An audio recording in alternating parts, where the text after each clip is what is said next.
This is, I think we were going to say this is going to touch on our last videos. I think our last videos from our big trip have just finished going up. So we're just going to talk about what broke on the van. We did have a list, and we've actually filmed this before, and we had a sound issue. Surprise, surprise. So because we got the microphones finally, and yeah. Anyway, we went to, what was that place? Southern Stars Caravan Park in Dunsborough. It was really nice. Yeah, just outside of us. We went down there and did the filming for the What Broke video, and it was all useless. So we're trying again. Yeah, but this is a good excuse just to get away anyway. So what broke? Right, where do we start? Should we start with the car? Did anything break in the car? The battery, we didn't show you guys, but when we were at the Gap on the York Peninsula, the battery in the car died. Luckily, I'd bought Brad a lithium recharge pack for Father's Day one year, and jump started it, went into Moonta Bay, replaced the battery. That was a King's jump starter. It was just a King's jump starter, and it was half charged, and sort of no way we're going to get going. Didn't think that was going to work, and it actually worked surprisingly well. So, so that went. You got a lot of dust in the car as well, which you've just looked at that. It's that back seal, isn't it, in the back of the car? I'll show you now. It's a typical Land Cruiser 200 thing. They're like a sieve. I'll give you a look. So yeah, the car got dusted. So what I had to do was take that seal completely off and put a seal around there as well.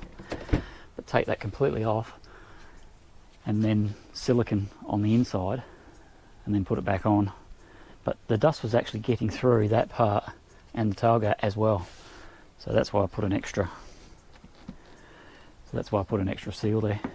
Hopefully that'll stop that. So yeah, so that's what happened on the car. Any other issues with the car at all? No, so the fridge held up through all of that. It was pretty impressive. That's a King's fridge you've probably seen from another video. Yeah. Oh, that's right. We wanted to do the review on. Oh, we'll do that separately because you've done some work in the back as well, so you can talk about that all together. Okay. Yeah. So back to the Caravan. So the big one, which we talked about in one of our videos, was the hydraulic brake line from all the stones, a combination of Great Central Road and Oodnadatta track, probably more the Oodnadatta, I think. Yeah, definitely. Yeah, so you would have seen we popped into Adelaide from Auburn, and had the wonderful guys from, I can't remember, Brad will pop their name in. Power Brake. Power Brakes, that's right, in Adelaide, made them up for us, and Brad replaced them, which was good. Yeah, we gave a big thanks to I think it was Aaron. Yeah, he was really good. He had people who were off that day, and he actually went out of his way to make them for us, so that was really cool. And I think the reason they broke was where they were sitting, and they were brass fittings, weren't they? Yeah. So quite soft. So they've been replaced with steel fitting. Copper. I always do that. Copper fitting. So you've replaced them with stainless steel now. So hopefully we'll be all right. The other thing that's gone is it's Petters, isn't it? Yeah, really surprising. One of the shockies blew out. Yeah, which is that was very surprising. I'll see if I can. Not fixed yet. Yeah, so one of the Petters in there, and you can see the brake line. Yep. And it's the way the brake lines are angled. But anyway, yeah, one of the Petters blew out, which was surprising. So yeah, haven't changed that out yet because I don't think we've needed to really. What else? Dust? Oh, let's leave that one for last. We'll leave that. What about the seat? You just realised that the seat's broken. Oh yeah, the wooden. Yeah, that was weird. Pulled it out. The seat in the Caravan. Have a quick look. It was just your normal seat, just in there. And the frame was it's come apart. Yeah. So that was an odd one. Yep. That was an odd one. Yeah, the seat breaking. I think the fridge. Oh yeah. The fridge fell out again. Yes, you had to fix that. So this time, I was actually really surprised. because I thought the wooden frame around it would be loose and it would be, it would be knackered. But it was actually the framework's actually pretty good. It was really good actually. I'll see if I can throw some video in there when I was repairing it. So to fix that, I used one of the big tech screws. But you said the framing is in pretty good nick. It's not that. We're telling you what broke, this is not a reflection on Red Centre Caravans. Any caravan that went through what we have put this van through, you're going to get damage. It's a box on wheels. It's a, you know, and it was pretty rough, some of the stuff we've done on that last trip. You know, we do punish our gear, so it's going to happen. It's like I said, not a reflection on the van. We still absolutely love the van. You talk to other people, and I think we're at Ningaloo, and there's a young couple from Victoria, same thing. Yeah, their fridge had fallen out, and it's, you know, what they said was that's what happens with caravans. Exactly. So what else was there? We had an incident. We've actually got a big scratch on the side of the caravan. So same spot, going into the gap on the York Peninsula. Brad hit a sign. So if anyone knows how to fix the paintwork on the outside, we've got if you want to show them the scratch. Yeah, anyone knows how to do any quick fixes, let us know in the comments. I don't know if you can see that yet. Or ran into a bloody sign. Or if Dean and Courtney are watching and you got any tips, let us know, please, because we really want to get that tidied up. The front of the van is peppered with stone chips, despite a stone stomper. A stone stomper. So, and a stone deflector. Stone deflector as well. But the stone deflector was only the mesh one. I modified the standard one to make it a hard barrier, but it's pretty ugly. Yeah, no, he's got to do some work. We're not even going to show you that because it's not good. But yeah, so front of the van. I'll show you the front of the van though, which is really weird. We had the stone stomper, and I don't know if the GoPro will pick that up, but yeah, absolutely got peppered. Even with a stone deflector and a stone stomper. So I think that's it, apart from the big one, which was dust. I can't think of anything else off the top of my head. Oh, the microwave. Oh yeah, the microwave. Sorry, the microwave died completely. We carried that round for hundreds of kilometres. Yeah, it actually fell out. The actual anode in the microwave fell out, and the surround broke. Yeah. Again. Yeah. Again. Yeah. So we had to buy a new microwave in Adelaide. Brad installed it. And we bought one without a glass thing in it. Works a treat. So that's not, again, you know, these things, they're not built for bouncing around like we've made it bounce around. So in the nearly 2 years we've had the van, we've gone on a lot of rough tracks because it's what we do. Yeah, so I'm sure people do worse than what we do, but So Ningaloo Road is notorious. We've done Minari Road in the Dampier Peninsula, Boodnadada, Great Central. So we really have pushed it. We've not done the Gib, and we do want to do the Gib maybe next year. Yeah, let's damage our stuff even more. Yes. But so dust. Yeah, dust was a major huge problem. One. Yeah. The door wasn't closing properly, and I didn't address that properly. Well, from new, there was actually latches missing off the door. So when we got the van, it had one latch on the inside. Yeah. So it's actually missing latches when we bought the van, which we didn't realise, and we probably should have rectified immediately. So dust coming in through the door. Yeah, we didn't get this built. This was a display model. No, it was a display model. So we bought it off the floor as it was. So,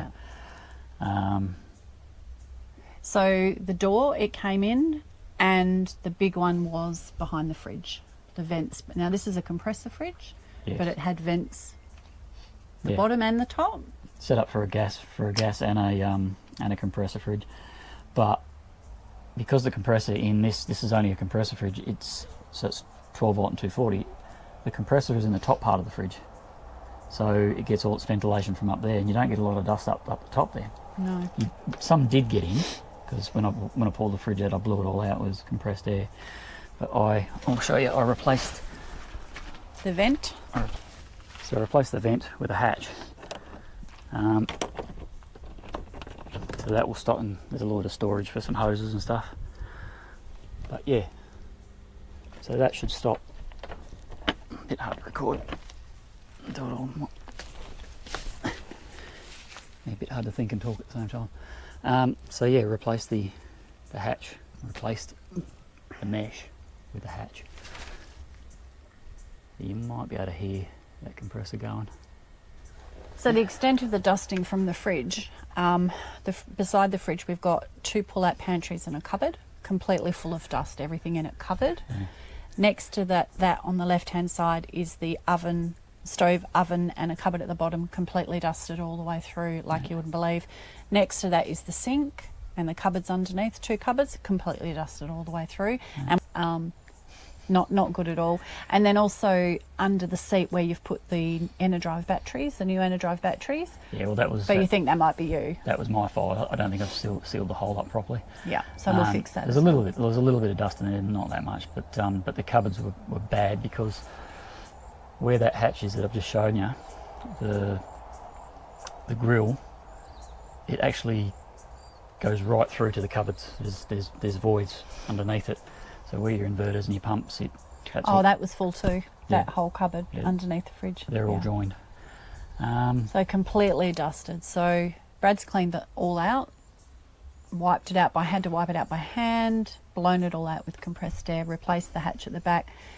Our plan is next week when we get back, we are going to order a caravan. We think a caravan, or we were looking at the Mountain Air that we saw through Now or Never, installed one in their Big Bertha caravan. So we're looking at both, but we know the caravan will fit in the vent above the bed. We'll replace the hatch above the bed. It will go straight in. So we're thinking that is a worthwhile investment if you're going to do the kind of roads that we do. If you're going to do gravel roads in this style of van, The scupper, we used it. Did nothing at all. No, it didn't do anything. Didn't do really. anything at all. On mild dust, it was fine. Yeah, but not the stuff that When we you get do. into that bull dusty type stuff, it's just that gets into everything. Yeah. So I think that's it. yeah, I think that's it for the what broke. That sounds, and that's not trying to be a whingy video, but just trying to be a bit informative about when you do those kinds of roads. Oh, hang on, something else did break. The toolbox. When you're looking at the van, the left-hand toolbox that had my tools, some of my tools in there, the runners completely just died. There wasn't a lot of tools in there, but there was a small toolbox, and basically that died. So I pulled it out and just used it as a box. But the positives was like structurally. Oh, yeah. Structurally, the van's good. Like it's nothing. Like none of the framework is broken. None of the walls have parted company. So the build is good. I like it. Yeah, So. and this experience of the solar, the way this runs with the 600 amps we've got in there. Look, we can run the aircon all day, and if we're sitting in the sun, it's fine.